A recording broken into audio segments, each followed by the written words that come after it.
আসসালামু আলাইকুম। আজকে আমরা সাবপ্লট নিয়ে আলোচনা করব।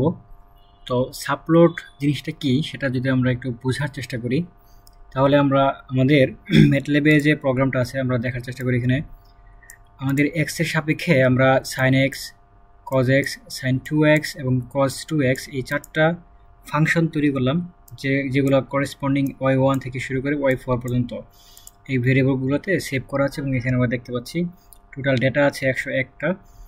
তো এগুলো সব ডিসক্রিট। তো কন্টিনিউয়াস করার জন্য আমরা প্লট ইউজ করি এবং ভিজুয়ালাইজ করার জন্য।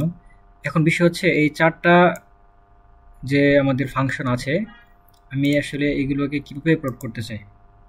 আমি কি একটা গ্রাফে প্লট করতে চাই নাকি আমি একাধিক গ্রাফ পেপার ইউজ করবো প্রত্যেকটা ইন্ডিভিজুয়ালের জন্য।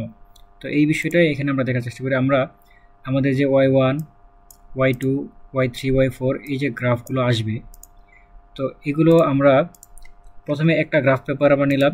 সে একটা গ্রাফ পেপার ভিতরে ইন্ডিভিজুয়ালি চারটা আমাদের ফাংশন প্লট হবে।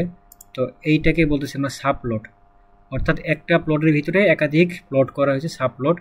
তো এটাকে সেটিং করার জন্য অর্থাৎ আমরা একটা গ্রাফের মধ্যে কয়টা প্লট করতে চাই এটা আমাদেরকে আগে ডিফাইন করতে হয়। তো এই জন্য আমরা একটা ম্যাটল্যাবের বাই ডিফল্ট ফাংশন ইউজ করব, সাবপ্লট ফাংশন। তো এইখানে 2 to 1 এর দ্বারা কি বোঝায়, অথবা আমরা যদি জেনারেল চিন্তা করি MNP, এমটা হচ্ছে আমাদের রো, অর্থাৎ আমরা এখানে দেখতে পাচ্ছি এ বরাবর আমাদের রো থাকে, দুটা রো আছে এবং কলাম আছে আমাদের, এ বরাবর আমাদের কলাম আছে দুইটা। তাহলে এম এবং এন 2 2 হবে এবং আমি এখন পজিশন পাবো, যেহেতু আমি একটা ম্যাট্রিক্সের মতো বলা যায় যে আমরা দুইটা রো দুইটা কলাম পাইলাম, তাহলে চারটা ঘর আমাদের আছে।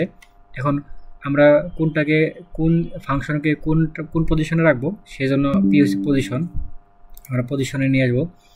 তো এই জন্য আমি যদি প্লট করার আগে আমরা তো নর্মালি প্লট শিখেছি y1 y2, আমরা যদি x এবং y1 লিখি তাহলে y1 প্লট হবে, কিন্তু এটা কোন পজিশনে প্লট হচ্ছে এটা ডিফাইন করা হচ্ছে এখানে।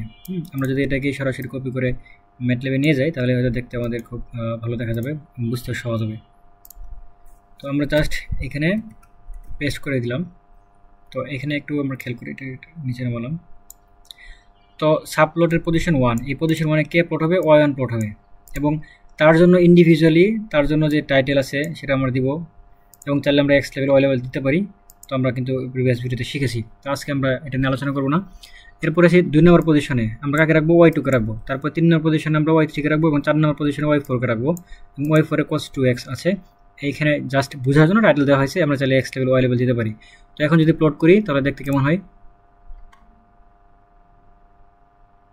রান হচ্ছে, এখানে চলে আসলো।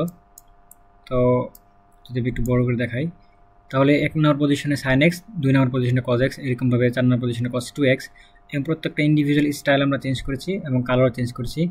তো এইভাবে ইন্ডিভিজুয়ালি প্রত্যেকটা কালার, প্রত্যেকটা লাইনিং স্টাইল এবং প্রত্যেকটা টাইটেল এবং x level, y level individual প্রত্যেকটাই চেঞ্জ করা যায়।